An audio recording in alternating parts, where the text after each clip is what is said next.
মুরগির মাংসটা কিন্তু দেখতে কিন্তু দারুণ হয়েছে, দেখো কত সুন্দর। হ্যালো বন্ধুরা, আজকে আবারও নতুন একটা রেসিপিতে আপনাদের স্বাগতম। তো আজকে আমি এখানে নিয়েছি গোটা একটা মুরগি, আর দিয়ে দিলাম টক দই, আর এখন দিয়ে দেব হলুদ, পরিমাণ মতো হলুদ দিলাম, আর দিয়ে দেব এখন জিরে গুঁড়ো,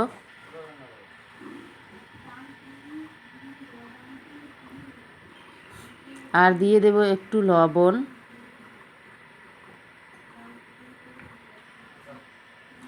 এখন দিয়ে দিলাম শুকনো লঙ্কার গুঁড়ো, বাড়িতে গুঁড়ো করে নিয়েছি সেই শুকনো লঙ্কার গুঁড়ো দিয়ে দিলাম ঝালের জন্য, আর একটু সর্ষের তেল দিয়ে দিলাম। দিয়ে সবগুলোকে এখন মিক্সড করে নিয়ে নেব। নিয়ে এখন 10 মিনিটের জন্য একটা ঢাকনা দিয়ে এটাকে ঢেকে দিতে হবে।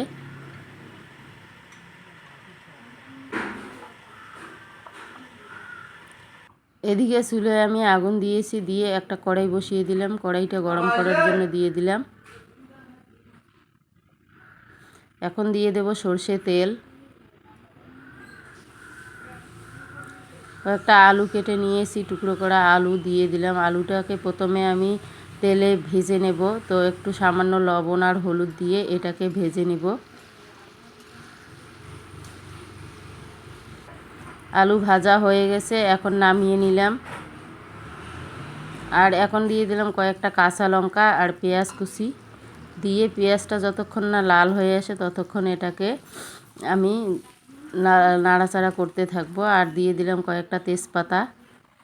পেঁয়াজটা লাল হয়ে গেছে, এখন আমি যে মিক্সড করে রেখেছি মাংসটা দিয়ে দিলাম। দিয়ে এটাকে সবগুলো এখন নাড়াচাড়া করে নিয়ে নিব। ওখানে সামান্য লবণ দিয়েছি, তো স্বাদ মতো লবণ দিয়ে দিলাম। আবারও একটু জিরে গুঁড়ো দিয়ে দিলাম। দিয়ে এখন আমি রসুন আর আদাটা পেস্ট করে নিয়েছি, ওটাও দিয়ে দিলাম।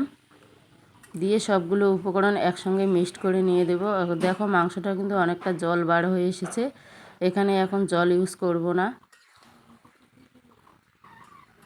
সবগুলো উপকরণ মিক্সড করে এখন একটা ঢাকনা দিয়ে ঢেকে দিচ্ছি।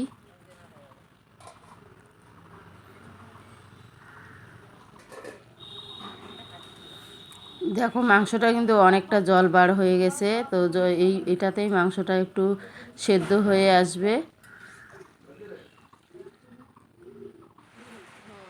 এখন একটু কষিয়ে নিয়ে এখন দিয়ে দিলাম আলুটা দিয়ে একটু নাড়াচাড়া করে জল দিয়ে দেব আলু আর মাংসটা সেদ্ধ করার জন্য। এখানে জল দিয়ে দিয়েছি, এখন কিন্তু কষান করা হয়ে গেছে, জলটাও শুকিয়ে গেছে। আর এখন দিয়ে দেব সামান্য গরম মশলা দিয়ে আবারও একটু কষিয়ে নেব মাংসটাকে ভালো করে।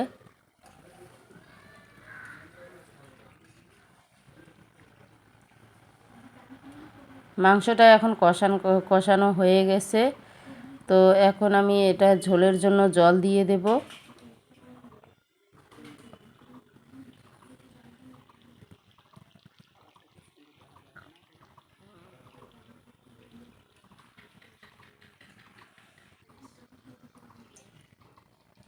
জলটা দেওয়ার পরে এখন যতক্ষণ না জলটা ফুটে যায় ততক্ষণ এটাকে জাল করতে হবে।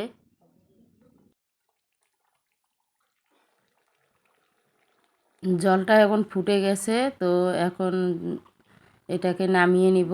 তো একটা গামলায় করে দেখো নামিয়ে নিলাম। কালারটা কিন্তু খুব সুন্দর এসেছে, দেখো কত সুন্দর হয়েছে মুরগির মাংসটা। আর আমার রেসিপিটা যদি আপনাদেরকে ভালো লাগে, লাইক শেয়ার সাবস্ক্রাইব অবশ্যই করবেন, কমেন্ট করতে ভুলবেন না। আজ এ পর্যন্তই, থ্যাংক ইউ।